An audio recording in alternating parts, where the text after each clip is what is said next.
Hi, everyone. Today we're going to talk about the legend of Napabale Lake. Napabale Lake in Muna connects to the open sea through an underwater cave. At low tide, people can walk through, but when the tide rises, the passage disappears like magic. People in the village believe that this happens because of a big sea monster that lives in the lake.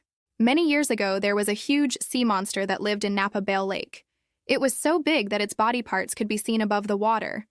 Its eyes were like glowing red lanterns, and it had sharp teeth like knives and skin like a crocodile's. The villagers were terrified of it, so they asked a brave warrior named Putibunku to slay the beast. Putibunku was a hero of the tribe. He was known for his bravery and skill in battle, but even he was afraid to go near the lake because of the monster. The monster was just too big and too scary. But he knew that he had to do something to protect his people, so he took a deep breath and went to the lake. When he got close enough to the monster, he could hear its heart beating like a drum.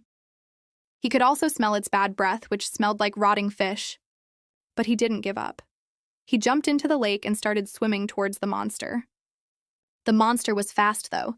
It swam around and around, trying to shake off the little boat that Peto was in. But Peto held on tight, and eventually the monster got tired and let him climb on its back. Then the real fight began. The monster tried to throw Peto off by thrashing around and blowing bubbles, but Peto held on and eventually killed the monster by stabbing it with his knife.